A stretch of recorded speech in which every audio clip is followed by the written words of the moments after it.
하나님의 말씀 시편 119편 17절에서 24절 되겠습니다. 17절에서 24절. 주의 종을 후대하여 살게 하옵소서. 그리하시면 주의 말씀을 지키리이다. 내 눈을 열어서 주의 율법에서 놀라운 것을 보게 하소서. 나는 땅에서 나그네가 되었사오니 주의 계명들을 내게 숨기지 마소서. 주의 규례들을 항상 사모함으로 내 마음이 상하나이다. 교만하여 저주를 받으며 주의 계명에서 떠나는 자들을 주께서 끄주셨나이다. 내가 주의 교훈들을 지켰사오니 비방과 멸시를 내게서 떠나게 하소서. 고관들도 앉아서 나를 비방하였사오나 주의 종은 주의 율례들을 작은 소리로 읊조렸나이다. 주의 증거들은 나의 즐거움이요 나의 충고자니이다. 아멘. 우리 그리스도인들에게서, 우리 믿는 자들에게는 십자가가 우리에게 놀라운 은혜죠. 우리 새로운 인생의 출발이고 삶의 출발이고 우리가 하루하루 살아가는 인생의 기반이 되는 것입니다. 그런데 이 십자가가 우리에게 우리 신앙생활의 기반이 되는 것도 하는 것이지만 우리에게는 목적이 되고 목표가 되기도 하는 것입니다. 왜냐하면 십자가에서 가장 큰 하나님의 은혜가 나타났고 영광이 나타났고 생명이 나타났기 때문입니다. 그래서 십자가를 보는 게 아니라 그 십자가 고난도 압도적으로 이겨내신 그 예수님의 사랑, 예수님의 긍휼, 그 안에 있는 생명, 하나님의 사랑 충만한 것을 우리가 보게 되는 겁니다. 그 생명이 얼마나 압도적이고 충만한지, 얼마나 부유하고 강하고 고귀한지 그 생명이요, 이 십자가도 이기고 무덤도 이기고 죽음도 이겨버리는 거예요. 사망의 세력을 다 이기는 거죠. 그래서 우리가 그 십자가에서 나타난 그 사랑으로 인도받기 위해서 우리가 부름받기도 했지만 그 십자가도 이기고 무덤도 이기고 죽음도 이긴 그 생명과 영광을 얻도록 우리가 부름받은 자들인 것입니다. 그래서 십자가가 우리 인생의 기반이 되기도 하지만 우리의 목적이 되기도 하는 것입니다. 그래서 하루하루가 우리에게는 기회인 것이에요. 우리 인생은 좋을 때도 있고 나쁠 때도 있고 그냥 하루하루 그냥 나쁘지도 좋지도 않게 평범하게 살아갈 때가 있기도 하고 내가 부유하기도 하고 가난하기도 하고 오늘 하루 좋은 일이 있기도 하고 나쁜 일이 있기도 하고 그냥 평범하게 살아갈 때도 있겠지만 이 하루하루가 내가 하나님의 사랑으로 돌보심을 받으면서 그 십자가와 그 부활과 저 하늘에 올라간 그 예수님의 영광과 생명을 얻도록 내가 오늘 하루하루 공급받을 수 있는 기회가 되기도 하는 것입니다. 그 얼마나 이 인생이라는 것이 하루하루가 귀한 것입니까? 그저 세상에서 잘 먹고 잘 살기 위해서 그저 하루를 버텨내도록 살기 위해 부름받은 자들이 아니라 이 모든 일상의 삶 평범하든 부유하든 가난하든 네 인생이 파도 같잖아요. 때로는 밀물 같기도 하고 썰물 같기도 하고 파도가 오르기도 하고 내리기도 하는 것처럼 우리의 인생은 그냥 무쌍하게 이런저런 환경으로 다가오지만 그 환경에 상관없이 하나님의 은혜와 사랑으로 내가 성장하고 성숙해질 수 있는 기회인 것입니다. 저 하늘 영광을 얻도록 내가 성장하고 성숙하게 하는 기회가 오늘 하루인 거죠. 그래서 오늘 하루가 우리에게는 하나님의 은혜가 필요합니다. 우리가 성장하고 성숙할수록 이 성장과 성숙이 다른 말로 뭐냐? 바로 젖을 떼게 하는 은혜인 것입니다. 근데 놀라운 것은 이 젖을 떼게 하는 은혜가 받기 위해서는 무엇이 필요하냐? 젖이 필요한 거예요. 그게 은혜죠. 은혜를 젖을 먹지도 않고 어떻게 젖을 뗍니까? 그러죠. 그래서 베드로전서 2장 1절 2절에는 뭐라고 나와 있냐면 그러므로 모든 악독과 모든 기만과 외식과 시기와 모든 비방하는 말을 버리고 갓난 아이들같이 순전하고 신령한 젖을 사모하라. 이는 그로 말미암아 너희로 구원에 이르도록 자라게 하려 함이라. 예수님의 은혜가 그냥 오기만 하고 나오기만 하면은 고쳐주고 치료해주고 하나님의 말씀을 증거해주고 하나님을 더 알기 원하는 자들에게 그 하늘 비밀을 가르쳐주면서 우리로 그 영광으로 인도하시는 그 젖이 필요합니다. 예수님의 은혜가, 예수님의 도움이, 예수님의 손길이 필요한 것입니다. 17절에 보면은 주의 종을 후대하여 살게 하소서라고 나오는데 이 후대하다는 말이 여러 가지 의미로 쓰여요. 첫째는 뭐냐? 나눠준다. 그 말이 있고 두 번째는 후대해준다. 세 번째는 젖을 떼게 한다. 이 말이 있는 것입니다.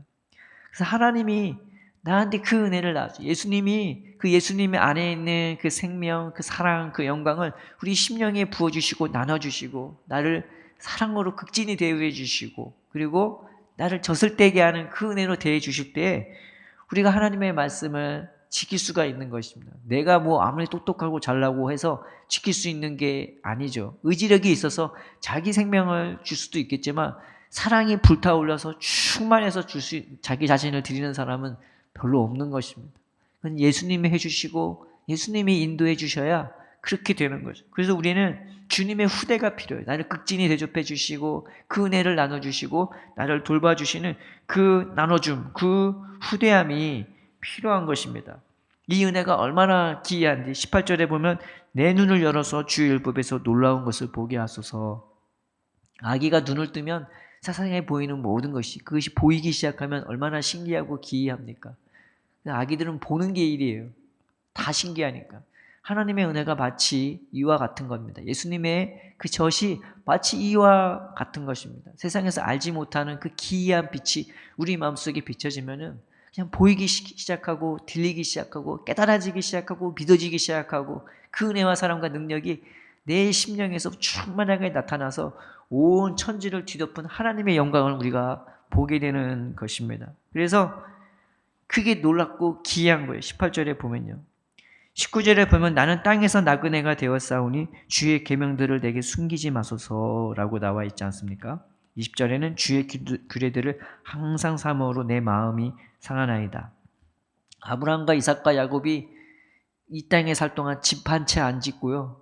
그냥 텐트 생활했습니다. 텐트 생활했던 곳에 한 곳에 거주했다는 것이 아니라 그들은 다 목자였지 않습니까? 그냥 거주지를 그때에 따라서 옮겨 다닐 수밖에 없는 그런 사람들이었어요. 그런데 하나님이 그들의 하나님이 되어주고 하나님이 그들의 보호자가 되어주고 하나님이 그들의 인도자가 되어주니까요. 이 아브라함과 이삭과 야곱은요. 하나님의 은혜를 깨달은 다음부터 인생이 180도 바뀌어버려요. 아브라함과 특별히 야곱을 보면요. 이 하나님이 은혜와 사랑을 깨닫기 전과 후가 완전 달라집니다. 그래서 어떻게 삽니까? 예수님이 인정할 정도로 그 바리새인과 서기관들의 그들의 행실보다 훨씬 하늘나라에 들어가기에 합당한 자들로 이 아브라함과 이삭과 야곱이 인생이 바뀌어버리는 것입니다. 그 은혜가 얼마나 충만한지 그 텐트 생활을 하는 중에서도요. 그 당시에 고아와 가부를 돌보기 시작하고 자기의 선을 베푸는 그러한 인생과 삶을 살아가게 된 것입니다. 그들이 괜히 믿음의 조상이 아닌 것입니다. 은혜가 그렇게 만들어요. 우리를. 나만 은혜 받고 나만 하나님 사랑받는 게 아니라 주님이 내게 그 은혜를 나눠줬듯이 주님이 내게 나를 후대해 주시 주님이 나를 젖을 떼게 하는 그 젖을 끊임없이 베풀어 준 것처럼 나도 그 기이한 은혜와 사랑을 받기 시작하면요. 비록 내가 이 땅에 소망을 두지 않고 하나님께 소망을 두기 시작하면서 하나님을 따라가는 하나님을 닮아가는 삶을 살아가게 되는 것입니다. 이 은혜가 얼마나 놀라운지 그냥 평안히 말로 다 할 수가 없어요. 그래서 이게 내 보배란 말이에요. 이거 잃을까 봐 겁나고 여기서 내 생각과 마음이 돌아서게 될까 봐 내가 세상 바라보게 될까 봐 늘 주님을 찾고 늘 주님을 사모하고 늘 주님을 사랑하게 된 것입니다. 그래서 이 젖을 떼게 하는 이 젖을 내 보배처럼 여겨요. 그래서 기도하는 시간이 그렇게 좋고 하나님께 예배하는 시간이 그렇게 좋고 하나님과 동행하며 함께함이 그냥 꿀 같고 세상에서 비할 바 없는 그 어떤 요리사가 내게 좋은 요리를 대우해준다 해도 이 만족과 이 풍성한 법보다는 깊지도 못하고 세상 것에 대해는 라면이나 특별한 음식은 똑같아요. 그렇게 바뀌더라고요. 은혜가 얼마나 충만하면 세상 것에 대한 그런 기대감이 사라지게 되더라고요. 그래서 내가 땅에서 나그네인 줄 아는 거예요.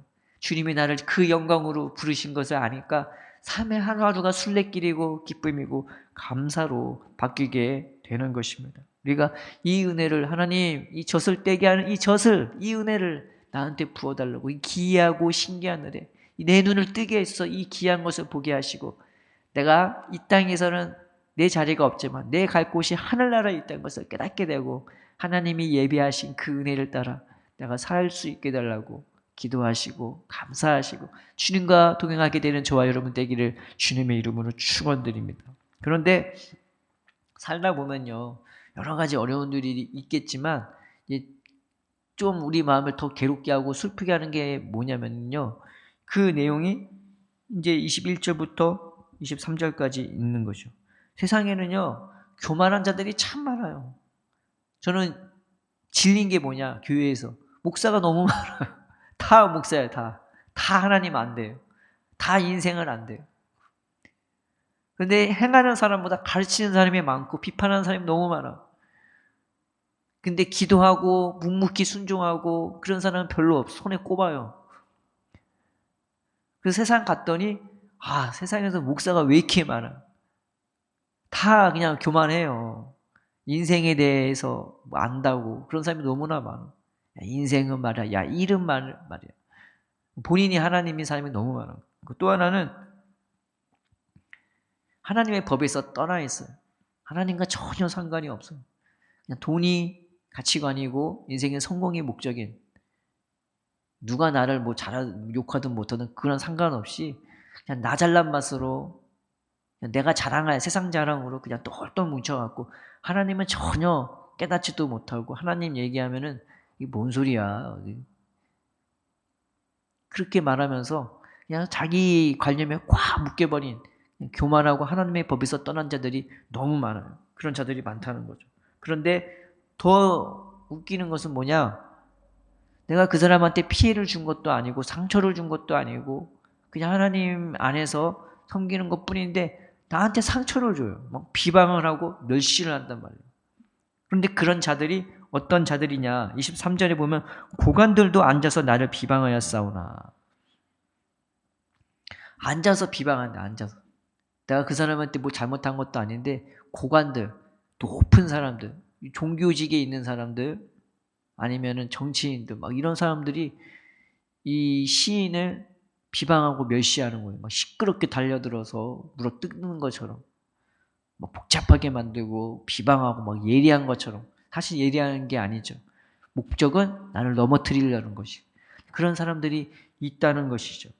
근데 이제 3절에 보면은 남이 나를 비방하든 말든 그것과 상관없이 주의 종은 주의 일들을 작은 소리로 읊조렸나이다. 세상은 시끄럽고 복잡하고 나를 괴롭게 하고 내 생각과 마음을 번뇌케 하고 나를 여러 가지 슬픔과 분노로 채우기도 하는데 그것과 상관없이 나는 작은 소리로 주의 일례들을 읊조리이다 라고 말하는 것입니다. 내 영혼이 평안하고 내 영혼이 고요하니까 나는 그저 내가 있는 자리에서 주님이 주신 평안함을 맛보면서 기도하면서 묵상하면서 그저 오늘 하루의 일을 감당해 나가는 시인의 모습을 볼 수 있는 것입니다.